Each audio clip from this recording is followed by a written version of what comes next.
వారు వచ్చి వాళ్ళ తల్లిగారిని మాట్లాడిన మాటల్ని ఎవరు కూడా సభ్యసమం ఎవరు కూడా అంగీకరించరు. దాన్ని సమర్థించే సమస్య లేదు. ఇప్పుడే కాదు ఆ రోజు కూడా చెప్పాం, మళ్ళీ చెప్తున్నాం. ఏ తల్లిదైనా సరే ఎవరు నిందించినా దాన్ని సమర్థించే సమస్య లేదు, ఆమోదించే సమస్య లేదు. అంత నేను మనుషులు కాదు మేము. కానీ 15 సార్లు ఆ మాటలు చెప్పుకొని అనవసరంగా ఆ తల్లిని కించపరచడం భావ్యం కాదని నేను సభాముఖంగా చెప్తున్నాను.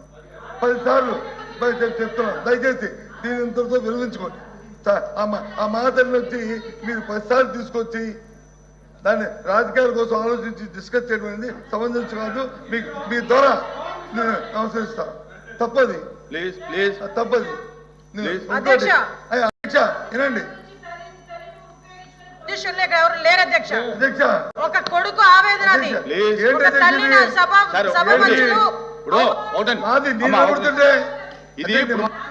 ఇప్పుడు ఈవేళ షార్ట్ డిస్కషన్ ఏంటి? మీరందరూ మాట్లాడేది ఏంటి? జరిగేది షార్ట్ డిస్కషన్ ఏంటి? సబ్జెక్ట్ ఏంటి? నా అమ్మా కూర్చో. ఎల్ఓపి గారు జరిగిన విషయం చెప్తాను. ఇప్పుడు మంత్రి గారు అడిగారు. కూర్చోమ్మా, ఇబ్బంది కదా చెప్పు సార్. చెప్పరు. నేను మాట్లాడి కూర్చోండి. మాట్లాడైతే మీరు మాట్లాడితే మనం కూర్చోండి.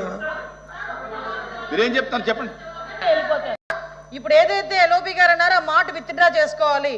ఒక తల్లిని నిండు సభల్లో అవమానిస్తే కొడుకు ఆవేదన అలాగే ఉంటది. ఆ తల్లి బాధ ఎలా ఉంటుందో మేము కూడా చూసాము, మేము కూడా పోరాటాలు చేసాము. అలాంటి విషయాన్ని రాజకీయంగా వాడుకుంటున్నారు అన్న పదాన్ని ఏదైతే ఉపయోగించారు ఎల్ఓపి గారు, దాన్ని ఈ రోజు మహిళలను అవమానించినట్టే. దయచేసి దాన్ని విత్డ్రా చేసుకోమని చెప్పండి. ఏ తల్లి మేము ఒకటే సార్ అధ్యక్ష, మేము ఒకటి చెప్తున్నాం. వాళ్ళ నాయకుడు మళ్ళీ రాజకీయం గురించో ఆస్తుల గురించో తల్లిని చెల్లిని వాడుకునే పరిస్థితులు లేవు, పద్ధతులు లేవు మా దగ్గర. బయటికి గెంటే పరిస్థితులు లేదు. ఒక కొడుకు ఆవేదన అధ్యక్ష, అది దాన్ని రాజకీయంగా వాడుకుంటున్నారు అన్నవేంటి అధ్యక్ష? ఆయన రాజకీయంగా వాడుకుంటామని అన్నవేంటి? ముందు క్షమాపణ చెప్పానండి, ముందు విత్డ్రా చేసుకోమనండి.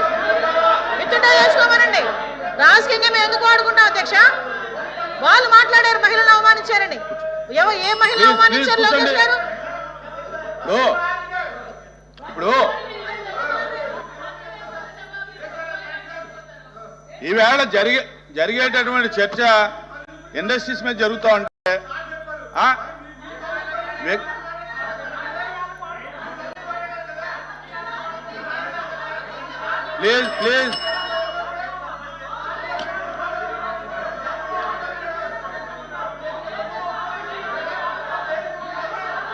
ప్లీజ్ కూర్చోండి. మంత్రి గారు కూర్చోండి.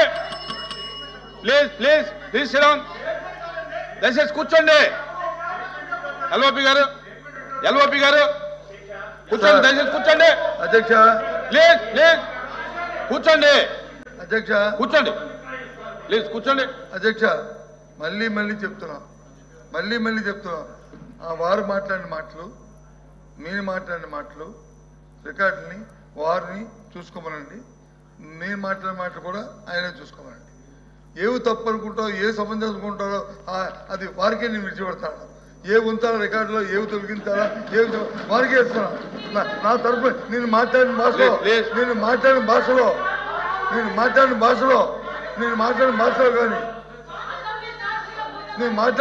కానీ నేను ఎవరైనా ఆపాదిస్తే నేను తప్పకుండా దాన్ని ఇంట్లో తీసుకుంటాను.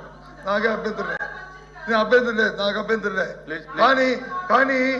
కానీ మీరు ఎంతసేపు మాట్లాడినా ఎవరు కూడా ఏ సభ్యుడు కూడా ఎక్కువ మనకంటే మీ ఎందుకు తెలుసుకుందాం. ఏం మాట్లాడతారా, ఏం చేస్తారా, ఏం మాట్లాడతారా అని ఉన్నాము. ఎక్కడ మరి మా సభ్యులు మాట్లాడుతున్నప్పుడు మరి అవకాశం ఇవ్వాలి కదా శిక్ష. ఇప్పుడు మాట్లాడదు, ఆయన అయిపోయిన తర్వాత మాట్లాడదు. కూర్చోండి. మేము అడుగుతున్నాం. మీరు చెప్పదలుచుకుని మాట్లాడినప్పుడు వచ్చి మాట తోడలేదు. దయచేసి ఆ మాట వచ్చి విత్డ్రా చేసుకోండి. అది ఏమన్నది ఏదో అన్నారు. దయచేసి ఆ మాట విత్డ్రా చేసుకోవాలని అని అడిగాం. అందుకని ఏమన్నా అదేండి ఆ మాట అంటే దాన్నే చెప్పాను. ఏం కొత్త మాట చెప్పానా? నేనే కొత్త మాట మాట్లాడానా? నాకు ఒక ఇంగిజ్ఞానం ఉంది, నాకు ఒక పరిజ్ఞానం ఉంది. దయచేసి ఎవరితో మాట్లాడకూడదే ఒక తత్వం నా మనసు నాకు ఉంది. అంతేగాని అంత దీనిగా దిగజారి మాట్లాడే తత్వం నాకు కాదు అని నేను అనుకుంటాను. మేబీ మీ అభిప్రాయం నా మీద తప్పుడొచ్చు, మీ అభిప్రాయం నా మీద తప్పుడొచ్చు. నేను దాంట్లో వెళ్ళను.